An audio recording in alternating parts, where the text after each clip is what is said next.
छुप छुप के जिम में जाना शुरू कर दिया। मम्मी का फोन आया, भाई ये रुकता नहीं जिम में जाता। जैसे यूट्यूबर आ रहे हैं आजकल, बोला दूध नहीं पीना, ये नहीं पीना, वो नहीं करना। भाई क्या पता ना दूध के बारे में, हम तो दूध पी के ही बड़े हुए। भाई फिर ये हो गया, फेल हो गए क्लास में। कौन सी में था? 12th क्लास में। 12th में फेल। और मैं इनको एक पर्सनली ना लास्ट में सैल्यूट करना चाहता हूँ, क्योंकि ये इंडियन आर्मी से भी है। तो आप दोनों को एक मेरा सैल्यूट। Thank you. जय हिंद। जय श्री राम।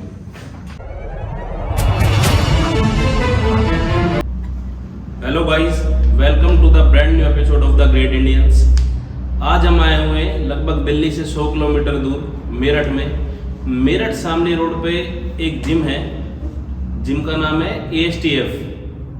मैं आपको इसके फुल फॉर्म बाद में बताऊंगा, पहले मैं इनके बारे में बता देता हूँ। आज हम एक नहीं 2 एथलीट से मिलेंगे, और वो दोनों ही सिर्फ एथलीट्स नहीं, हमारे देश के लिए जिन्होंने सेवा की है। एक रिटायर हो चुके हैं और एक अब भी इस देश की सेवा कर रहे हैं, वो है हमारे इंडियन आर्मी में। वैसे तो हर जवान बहुत खास होता है, पर ये उनसे कुछ अलग है। इन्होंने पूरे वर्ल्ड में हमारा नाम किया है, पूरे इंडिया को रिप्रेजेंट करते हैं। जिनकी वजह से हम सोते हैं ना रात को गाइस, हम आराम से सोए हुए हैं, तो उस टाइम ये लोग जगते हैं बॉर्डर पे, ठंड, गर्मी, सर्दी, बारिश, इन सब की बगैर चिंता किए हुए। तो आज मैं आपको मिलवाने वाला हूँ 2 एशियन चैंपियनशिप जीते हुए। दोनों भाइयों ने एशियन चैंपियनशिप जीती हुई है। अनुज भाई, अनुज शामवीर, दोनों भाई हमारे साथ बैठे हैं। आओ आपको मिलवाते हैं। तो मेरे आगे अब 3 एथलीट्स बैठे हैं। शामवीर भैया हैं, इनको आप सब जानते ही हो, शामवीर भाई को। ये अनुज भाई हैं, इनको तो आप लोग बहुत अच्छे से जानते हो, और वो मेरे पिताजी हैं, उनको भी आप लोग जानते हो। तो हेलो शामवीर भाई, कैसे हैं आप? भाई मैं अच्छा हूँ, आप सब बहुत अच्छे हैं। अनुज भाई जी, आप कैसे हो? भाई। एक बार हमारे सबको हेलो कर दो आप दोनों। हाय दोस्तों। हम अनुज भाई के पास बैठे हुए हैं। अभी अनुज भाई शुरू करते हैं। अनुज भाई की जर्नी कहाँ से स्टार्ट हुई, कैसे कैसे शुरू किया? एक साधारण से गांव में बिल्कुल बोर्न हुए इनका, और यूपी में, और यहाँ से इन्होंने इंटरनेशनल यात्रा करी है अपनी। पूरा वर्ल्ड जानता है इनको आज के दिन। अनुज भाई, कैसे आपने शुरू किया? कौन बॉडी बिल्डिंग में आपके मोटिवेशन फैक्टर थे कि भाई किनको देख के आपने शुरू किया, किस उम्र में किया, कैसे कैसे सारी यात्रा बताओ भाई अपनी। मेरी बॉडी बिल्डिंग गेम की शुरुआत तो हुई थी 2010 में, लेकिन उससे पहले मैं कुश्ती करता था। करीब 5th क्लास में था उस टाइम पे मैं अखाड़े में जाना शुरू कर दिया था। 5वीं क्लास में से ही? यस 5th क्लास में था, और सरदाना में पढ़ता था। उस टाइम पे मैंने अखाड़े में जाना शुरू किया। फिर चलता रहा। भाई तो पहले भाई भी रेसलिंग करता था। हमारा मतलब लगभग दोनों भाई का सेम ही था पहले से अब तक। दोनों ने रेसलिंग किया है, फिर दोनों ने बॉडी बिल्डिंग किया है। तो उसके बाद चलता रहा, धीरे धीरे मेरी पढ़ाई भी चलती रही, और एक टाइम मैं शाम को अखाड़े में भी जाता रहा। करीब हो गए थे 4-5 साल। मैं 9th क्लास में आ गया था। उस टाइम पर क्या हुआ, वहाँ पर मेरी प्रैक्टिस उतनी अच्छे से नहीं हो पा रही थी, क्योंकि मेरी प्रैक्टिस जोर कराने के लिए कोई लड़का इतना अच्छा नहीं था कि मेरे अपने आप में मैं इम्प्रूवमेंट कर सकूँ। क्योंकि कुश्ती में ऐसा होता है, अपने से अच्छे के साथ में करेंगे तो तभी इम्प्रूवमेंट मिलेगा। बिल्कुल। तो उस दौरान फिर मैंने सोचा कि मेरठ स्टेडियम में कुछ दिन जाना शुरू करूँ तो बेस्ट रहेगा, कि वहाँ पर अपना अच्छा वर्कआउट हो जाएगा। अच्छे रेसलर्स है, बड़े अचीवमेंट कर रहे कैसे भी हैं। तो फिर मैंने मेरठ स्टेडियम में जाना शुरू किया। यहाँ पर करीब 1 महीना मैं डेली अप डाउन करके वर्कआउट किया, लेकिन मतलब अपने आप को पूरा दिन आराम नहीं मिल पाता था। सुबह दोपहर का खाना खाकर निकल जाते थे, शाम को यहाँ पर वर्कआउट करते थे। करीब 2 घंटे बाद में यहाँ पे पहुँचते थे। फिर उसके बाद वर्कआउट करके घर वापस जाने में नाइट हो जाती थी। तो आगे बढ़ने से पहले मैं आप लोगों को बताना चाहता हूँ, आपने मुकेश गुरुजी का इंटरव्यू देखा, राजवीर भाई का देखा, रूबल धनखड़ भाई का इंटरव्यू देखा, नरेंद्र भाई का इंटरव्यू देखा। तो ये जितने भी हमारे एथलीट्स हैं, उनके लिए डाइट एक कितनी मेन चीज है, मतलब 70% डाइट ही है। तो आप लोग जो बॉइल्ड चिकन खा के जितने भी हमारे एथलीट्स हैं जो बोर हो चुके हैं, तो एक रेस्टोरेंट के बारे में आप लोगों को बताने जा रहा हूँ। एक तंदूरी मैजिक नाम से रेस्टोरेंट है, रोहिणी सेक्टर 9 में। उस पर आप जाएं, न्यू दिल्ली में है वो, रोहिणी सेक्टर 9 तंदूरी मैजिक। उस पर आप लोग ऑर्डर कर सकते हैं। उससे मैं नंबर डिस्क्रिप्शन में डाल दूंगा, स्क्रीन पे भी नंबर नीचे लिखा आ रहा होगा। इससे आप पूरी दिल्ली एनसीआर में आप कहीं भी रहते हैं तो पोर्टर से रैपिडो से आपके पास डिलीवरी कराएंगे डाइट की। जो डाइट होती है उसकी लाइफ होती है 1 वीक की, 7 से 8 दिन की उसकी लाइफ होगी। आप अपने नीड के अनुसार जैसे भी दिन में आप जितना भी डाइट खाते हैं 2 किलो 3 किलो आधा किलो 250 ग्राम जो भी आपको खाना हो आप मंगा सकते हैं उससे। Tandoori magic restaurant Rohini sector 9। तो पूरा दिन बहुत बिजी था और एक एथलीट को अगर रेस्ट नहीं मिलता तो वो अगले वर्कआउट के लिए प्रिपेयर नहीं हो पाता। रिकवरी जरूर चाहिए, रिकवरी बहुत जरूरी है। तो उसी वजह से फिर मैंने यहाँ पर 1 महीना करने के बाद में यहाँ पे मेरठ में आना बंद किया। अभी हम मेरठ में बैठे हैं, अपने ASKF जिम में हैं, लेकिन उस टाइम पर बहुत दूर लगता था क्योंकि टूटे हुए रोड थे, आने की सुविधा बहुत कम थी, बस से आना पड़ता था, बाइक नहीं थी और साइकिल से ज़्यादा डिस्टेंस पड़ता था। तो इसलिए फिर मैंने यहाँ पर आना बंद कर दिया। फिर ऐसे ही हम भाई दोनों बात करते रहते थे। भाई उस टाइम पर आर्मी में था तो फ़ोन पे बात करते रहते थे क्या करें क्या ना करें। तो फिर मेरा मन था एक्चुअली बॉडी बिल्डिंग करने का, क्योंकि भाई को तो मैं देखता रहता था स्टार्टिंग से, तो मुझे भी अच्छा लगता था जब सभी गांव में लोग देखते हैं कि भाई और चर्चा करते हैं कि भाई इसकी बॉडी बहुत अच्छी है। रेसलिंग करते थे, रेसलिंग भी और जिम भी। हमारा उस टाइम पे जिम था गांव में और करीब 2 साल जिम रहा होगा ना। असल में जिम था करीब ये समझो 2002 में जिम था।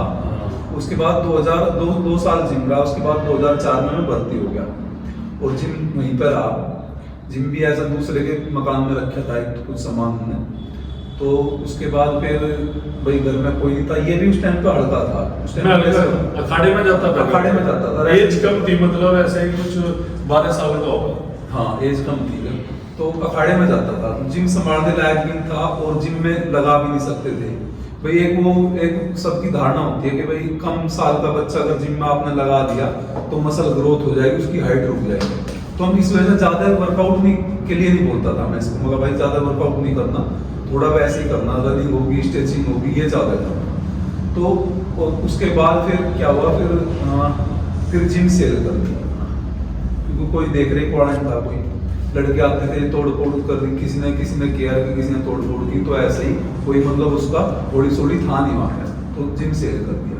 उसके बाद में फिर थोड़ा ये बड़ा हो गया, वो 1-2 साल बाद में और इसको पूरा तो शौक लग गया प्रॉपर बॉडी बिल्डिंग का।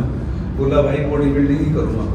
मैंने मना भी किया, घरों ने मना किया, लेकिन ये छुप कर जिम में जाना शुरू कर दिया। गाँव में एक दूसरे लड़के ने जिम खोल लिया, वो भी वैसे ही मतलब 2-4 बेंच रख ली, एक आधी मशीन रख ली। गांव के जिम तो आप जानते हो कैसा पुराने दिन जिसमें फर्श बिल्कुल टूटा हुआ था, मशीन एकदम अप डाउन रखी थी, उसके नीचे कपड़ा घुसाते थे। लेकिन ये फिर भी छुप कर जिम में जाना शुरू कर दिया। मम्मी का फोन आया, भाई ये रुकता नहीं जिम में जाता है। मैं कहा मम्मी चलो कोई जाने दो, एक टाइम जाने दो, पढ़ाई तो करता है। बोला हाँ पढ़ाई तो करता है भाई। फिर ये हो गया फेल हो गया क्लास में। कौन सी में जाता है? 12th क्लास में। 12th में फेल। मेरे पे फिजिक्स केमिस्ट्री मैथ थे, बहुत टफ पढ़ते और खिलाड़ी याद नहीं आया। और इसका माइंड था उस साइड में। और फिर मम्मी का फोन आया, बोला ये तो फेल हो गया, बता क्या करेंगे इसका। मगर फिर फेल हो गया तो मैं एक काम करो, अभी मैं छुट्टी आ गया। छुट्टी आ गया मगर भाई नहीं बता तुम क्या करना चाह रहे तुम रियल में बता। बोला भाई मैं तो बॉडी बिल्डिंग करूँ। तो बस कर फिर बांध ले सिर पर कपड़ा, मैं देखी जाके। तो फिर भाई मम्मी पापा को कह देना, तो मम्मी इसे रोक के आना करो बिल्कुल, और मगर जो इसकी खुराक बढ़ाओ, पनीर वनीर दिया करो इसे, मगर दूध की छुट्टी कर दो इसकी पूरी। तो भाई फिर करवाऊंगा, ध्यान देना शुरू कर दिया। मगर अभी करवाऊंगे नहीं, कर रहा तो मैं भी तो कर रहा हूँ। घर वाले इसलिए मना करते थे बॉडी बिल्डिंग करने को, क्योंकि बॉडी बिल्डिंग का खर्च बहुत ज्यादा होता है। बिल्कुल। और मैं भी उस टाइम पे मेरी करीब 4,500 रुपये पेमेंट थी उस टाइम पर 2004-5 में। उस टाइम पे पे कमीशन नहीं लागू हुआ था सेवंथ वाला। मेरे 4,500 रुपये मिलते थे, उसमें से थोड़ा बहुत सोचता था मैं घर भी दे दूं और खा भी लूं, तो पूरा नहीं पड़ता था उसमें। बिल्कुल। तो घर वाले बोलते थे भाई तू ही बोलता, तू कौन सी हमें पैसे देता है और इसे भी करवाओगे तो कहाँ इनकम कहाँ से होगी घर की। एक पहलवान तो पहले घर में एक दूसरा बॉडी बिल्डर जाएगा तो घर में। तो पहलवान भी ठीक है भाई, पहलवान के खर्चे बहुत ज्यादा, लेकिन पहलवान से भी ज्यादा बॉडी बिल्डर के खर्चे। बिल्कुल। तो भाई हमसे बोला हमारे से काम नहीं चलने का।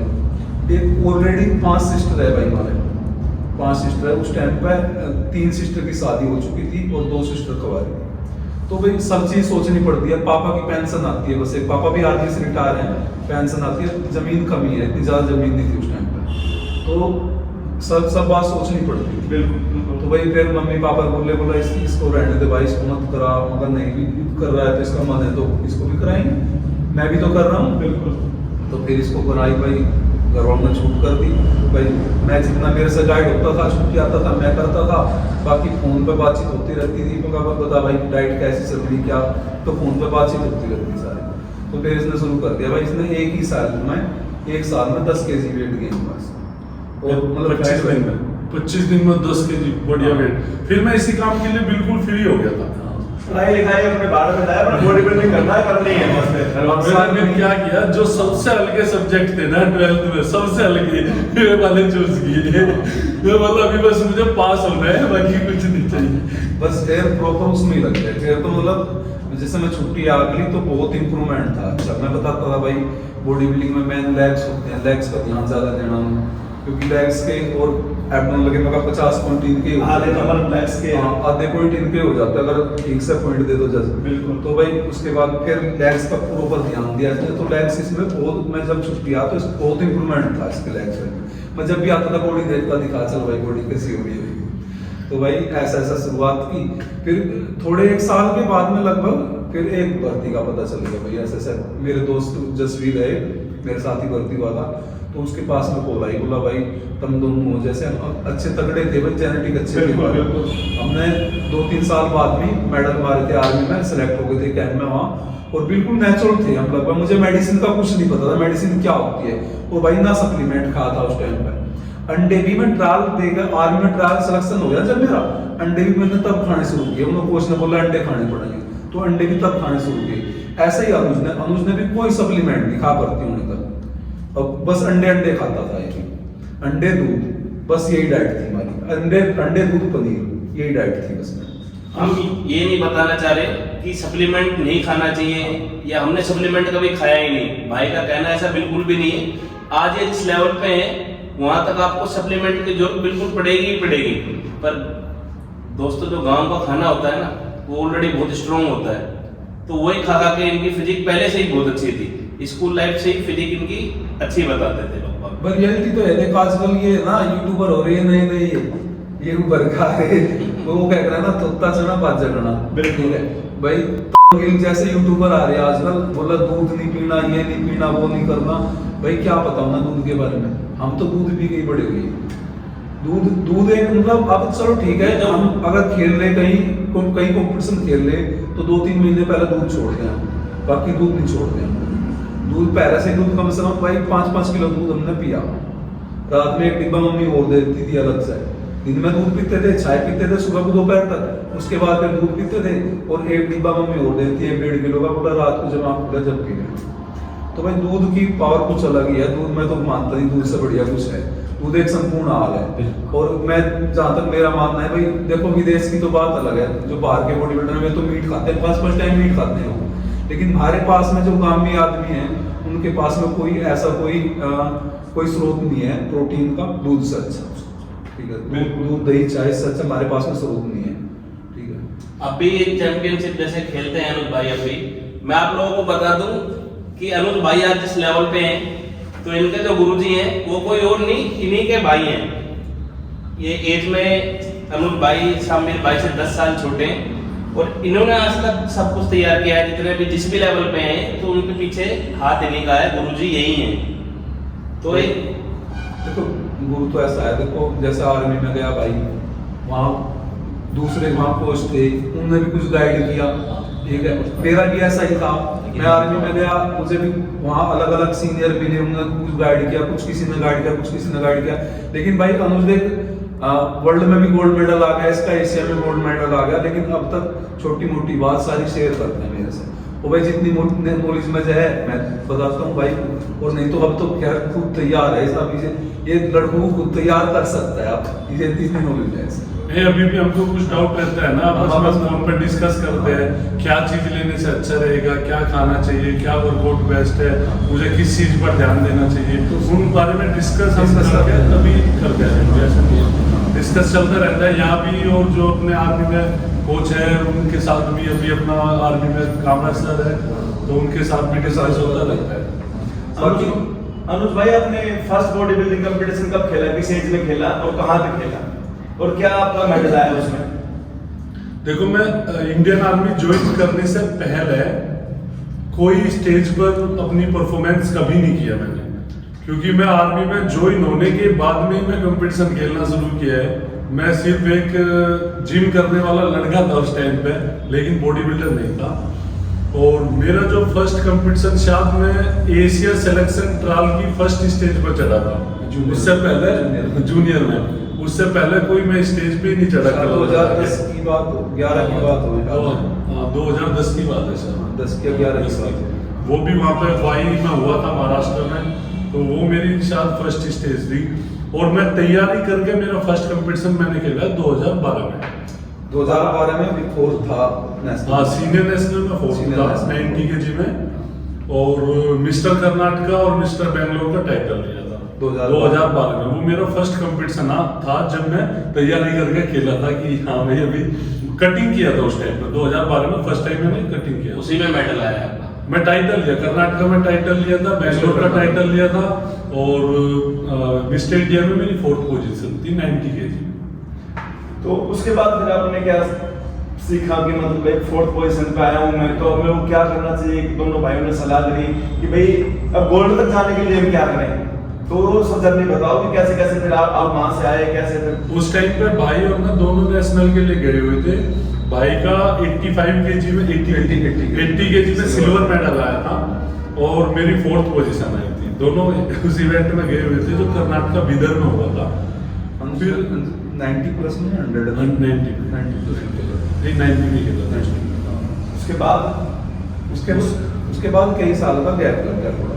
नहीं, उसके बाद एक हाँ अगले साल गैप नहीं था। उस टाइम तैयारी तो की थी, पर कुछ चूक रही, कुछ गलतियां हुई अपने से। कुछ लगा कि हाँ भाई मैं ज़्यादा अच्छा हो गया, कुछ मुझे चोट लगी, तो उस टाइम पे मुझे काफ़ी कुछ सीखने को मिला है। और थोड़ा और लगा है कि मतलब इधर उधर की बातों पर ध्यान ना करके, कि कोई कुछ बोलता है वो ले उसका अच्छा रिजल्ट है, कोई कुछ बोलता है ये खाओ, ये खाने से ये डाइट ये टाइम पर ले, तो मतलब उस चीज़ में काफ़ी लोगों की बात सुन के थोड़ा मैं कंफ्यूज सा हो गया था। तो मेरी 2013 में परफॉर्मेंस उतनी अच्छी नहीं रह पाई। 2013 में वो टाइम था, मुझे एक अच्छी मार मिली और मुझे बहुत कुछ सीखने को मिला। उस टाइम पे मेरी जहाँ पे मैं कर्नाटका टाइटल लिया था, उसके एक साल बाद मेरी कर्नाटका में 4th या 5th पोजीशन आई थी अपने वेट में। तो उस टाइम पर बहुत निराश हुआ था। उस समय कारण ये रहा कि आप सब चीजें सुनते रहे, बहुत लोगों की बातें सुनी आपने और भ्रमित हो गए, और सही लाइन पे वर्कआउट नहीं कर पाए, डाइट नहीं हुआ। तो दोस्तों यही सब सीखने की बात है। हमारा चैनल इसलिए बनाया मैंने अपना, द ग्रेट इंडियंस। एथलीटों के इंटरव्यू में इसलिए ले रहे हैं कि आप लोग जो टीनेज है, हमारे जो युवा हैं, भ्रमित नहीं होना। इतने बड़े बड़े एथलीट भ्रमित हो जाते हैं जो आजकल कुछ भी बोल रहे हैं कि भाई ये खा लो वो खा लो। आप अपना अच्छा गुरु बनाओ, मैं बार बार कहता हूँ अपना अच्छा गुरु बनाओ, और साइंटिफिक चीजें देखो, सब चीजें पढ़ो लिखो आराम से, और फिर अपने एक्सरसाइज और डाइट चार्ट बनाओ। किसी को देख के हर आदमी की बॉडी अलग है, हर आदमी का ब्लड ग्रुप अलग है, हर आदमी की रिकवरी अलग है, जेनेटिक सिस्टम अलग है पूरा का पूरा, तो सबका अलग अलग चीजें हैं। हर आदमी को कोई चीज सूट नहीं करती। तो अनुज भाई ने बताया आपको ये कि मैं भ्रमित हो गया था, और जहां से मिस्टर कर्नाटका बने थे वहां पे अगले कंपटीशन में 2013 में 4th नंबर पे आए। तो ये नुकसान होता है गलत जानकारी का। उसके बाद भाई फिर कैसे कैसे आगे? उसके बाद फिर 2014 में कंपटीशन खेला, महाराष्ट्र में हुआ था, औरंगाबाद में। वहाँ पे मेरा 3rd प्लेस आई थी मेरी। तो वो मेरा नेशनल में वहाँ से मेडल की शुरुआत हुई थी 2014 में। फिर 2015 में मैंने फिर एक साल गैप कर दिया, कुछ अच्छा करने के लिए, थोड़ा और अच्छा मसल्स गेन करूँ, तो उस टाइम पे एक साल का मैंने गैप कर दिया। अपनी तैयारी करी उसके बाद? बढ़िया तैयारी की। उस टाइम पे कुछ मेरी थोड़ी ट्रेनिंग भी थी, उस वजह से मैं उस पर ज़्यादा वो नहीं कर पाया गेम पे, थोड़ा सा रेस्ट हो गया। आर्मी ट्रेनिंग होती है। फिर 2016 में काफ़ी अच्छी तैयारी करी, अपना आर्मी का कंपटीशन हुआ था। आर्मी में रेड आर्मी में सिलेक्शन हुआ था। फिर भाई भी था उस टाइम पे साथ में। तो उसके बाद हमारा सर्विसेज का कंपटीशन होता है, आर्मी नेवी एयरफोर्स का। वहाँ पे मेरी थर्ड प्लेस आई थी। फिर नेशनल के लिए मेरा सिलेक्शन हो गया था सर्विसेज टीम से खेलने के लिए। फिर 2016 में जब नेशनल के लिए हम जा रहे थे उस टाइम पर मुझे थोड़ा अपेंडिक्स का पेन हो गया था, थोड़ा क्या बहुत ज़्यादा हो गया था। तो उस दौरान मैं जितना अच्छा परफॉर्म करना चाह रहा था उतना अच्छा रेस नहीं लग पाई नेशनल। तैयारी अच्छी करी थी, लेकिन वहाँ पर जाने के बाद भी पेन और वो एंटीबायोटिक इंजेक्शन सब पेन किलर लेके बॉडी खराब होगी और मैं खुद को मतलब अच्छा परफॉर्मेंस नहीं दे पाया, क्योंकि लोडिंग करना होता है, रेस्ट करना होता है, वो सब कुछ नहीं मिल पाया उस टाइम पर। तो परेशान था। फिर भी मेरा बेस्ट 10 में सिलेक्शन हुआ था और वहाँ से आने के बाद तो काफ़ी तबीयत खराब हुई थी, हॉस्पिटल में एडमिट भी हुए, दोनों भाई हम साथ थे। तो वो तो एक बहुत ही बुरा पल था मेरे लिए, याद रहेगा मेरे साथ का पल था। हाँ बहुत। फिर उसके बाद कैसे रिकवरी के तरीके वही कैसे आप वापस गेम में आए? उसके बाद फिर मैं 2016 में अपना सर्जरी कराई अपेंडिक्स की। फिर कम से कम मुझे 6 महीने का रेस्ट बोला डॉक्टर ने। 6 महीने किया नहीं, लेकिन 3 महीने के बाद में थोड़ा थोड़ा वर्कआउट शुरू कर दिया था। और 3 महीने के बाद में अपना आर्मी का कंपटीशन होता है ना, वो खेल लिया था मैं दोबारा से। फिर खेलने के बाद में मैंने 1 साल बढ़िया तैयारी की, पेट भी एकदम पर फिट हो जाएगा, स्ट्रेंथ ट्रेनिंग करता रहा और अच्छा वर्कआउट करता रहा। तो 2017 में लास्ट में इवेंट खेला था मैं, नवंबर में होता है शायद, यहाँ पे मुंबई में अमेचूर ओलंपिया हुआ था, अमेचूर ओलंपिया 2017 में। तो उस टाइम पे मैं कटिंग तो किया नहीं था, साइज में था, चलो एक्सपीरियंस होगा और पार्टिसिपेट करेंगे। तो यही सोच के मेरा सिलेक्शन हुआ था कर्नाटक से और मैं खेलने के लिए गया था, इंडिया टीम से रिप्रेजेंट किया था। लेकिन वहाँ पर कोई प्लेस नहीं आई, मुझे एक्सपीरियंस मिला और बेस्ट 10 में आया था, बाकी वैसी प्लेस कोई नहीं आई। उसके बाद फिर मैं अपनी तैयारी शुरू की। हमारा आर्मी का जो कंपटीशन आता है सेम वही जनवरी फरवरी ऐसे टाइम पर आता है। तो वहाँ से मैं फिर उसको खेल के आने के बाद में मैंने अपना कटिंग टाइम शुरू किया था और अच्छी तैयारी की। बढ़िया तैयारी करने के बाद में फिर मेरा गोल्ड मेडल आया था 2018 में। 2018 में फर्स्ट टाइम नेशनल में गोल्ड मेडल आया था। मिस्टर इंडिया किस वेट कैटेगरी में खेले थे? मैं 100 अबव 100 से ऊपर खेले आप, तो मिस्टर इंडिया है 2018 में। मैं 90 केजी में खेला था 2014 में, जो मेडल आया था 90 केजी में खेला था। फिर उसके 3 साल बाद फिर मैं 100+ केजी कैटेगरी अपनी कैटेगरी चेंज कर दी, क्योंकि वो मेरा थोड़ा स्ट्रक्चर उसके हिसाब में सूटेबल नहीं था। तो अपनी कैटेगरी मैंने चेंज कर दी, शायद 100+ के लिए बेस्ट रहेगा। और भी सब लोग ये बोलते थे हैवी वेट में जो जब से 100+ ही चल रहा है। फिर दोस्तों देखा आपने 2013 में कब फर्स्ट कंपटीशन खेला, उसके बाद 5 साल लग गए। उसके उस दौरान इंजरी भी हुई, अप डाउन भी आए, कभी स्टेज पे गए, कभी टॉप 10 में रहे, कभी गए। इससे एक चीज सीखने को मिल रही है हमें सभी को कि कोई भी एथलीट, आप ये मत सोचो कि मैं 6 महीने बॉडी बिल्डिंग कर दूंगा तो मेडल ले आऊंगा, साल भर कर दूंगा तो मेडल ले आऊंगा, बहुत मुश्किल है। थोड़ा पैसेंस रखो, लगातार मेहनत, डाइट और अच्छे गुरु की शरण में आगे ट्रेनिंग करो, तब मेडल 4-5 साल लग जाते हैं। 19 में था ना।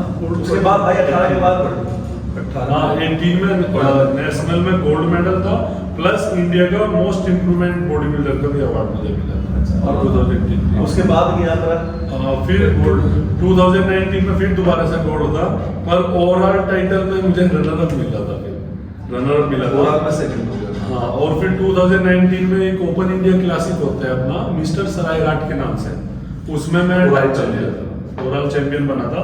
नेशनल के करीब 1 वीक बाद ही हुआ था, तो उसमें ओवरऑल लिया था। फिर 2019 में फिर थोड़ा बैलेंस, थोड़ा बॉडी का डगमगाया, थोड़ा पेट में इन्फेक्शन हो गया और थोड़ा लंबा टाइम खिंच गया। वर्ल्ड भी हुआ था ना 19? हाँ, वो 19 में। वर्ल्ड से पहली बात है ये, वर्ल्ड से करीब 1.5 महीने पहली बात है जब पेट में प्रॉब्लम हुई थी। लग रहा था कि अभी नहीं खेल पाऊंगा और महीना भी एक ही बचा हुआ था, तैयारी कर रहा था लेकिन सेट नहीं हुआ। फिर मैंने क्या किया, अपना जो डाइटिंग वाला फूड है वो स्टार्ट करने के बाद में तो थोड़ी मेडिसिन भी ली थी, तो पेट ठीक हो गया। होने के बाद में फिर थाईलैंड में हुई थी अपनी चैंपियनशिप जेजू आइलैंड में, तो वहाँ पे भी वर्ल्ड में गोल्ड मेडल लिया था। बहुत बढ़िया। सोच कर तो ये कहा था कि मैं इंडिया ट्रैक सूट पहन लूँ और मैं इंटरनेशनल किसी को बोल पाऊँ कि मैं भी इंटरनेशनल खेला हूँ, लेकिन वहाँ पर कुछ अलग ही हो गया। मैं गोल्ड मेडल आया तो वो भी एक बहुत खुशी का पल था। वर्ल्ड चैंपियनशिप में उससे पहले मैं एशिया खेला नहीं था, तो मेरी लाइफ में ये भी एक टैग बाकी था कि मिस्टर इंडिया के बाद वर्ल्ड चैंपियन खेला, वर्ल्ड चैंपियन बना था, लेकिन एशिया का एक बाकी था, वो अभी भगवान ने पूरा करवा दिया। 2022 में भी एशिया चैंपियन भी बन गया। तो अभी मिस्टर इंडिया, मिस्टर एशिया और मिस्टर वर्ल्ड 3 टैग जब अनुज वर्ल्ड खेला था ना, उस टाइम पे प्रमोशन हुआ था अनुज का, नायब सूबेदार, आर्मी में नायब सूबेदार बना था। पहला हवलदार था, फिर नायब सूबेदार बना, और पहला आर्मी बॉडी बिल्डिंग का पहला नायब सूबेदार है अनुज। उससे पहले कोई आज तक नायब सूबेदार नहीं बना बॉडी बिल्डिंग। हाँ, डायरेक्ट प्रमोशन नायब सूबेदार का सबसे पहले मुझे मिला था इंडिया से। बहुत प्राउड की बात है दोस्तों। पूरी इंडिया बॉडी बिल्डिंग में मिला नहीं किसी को।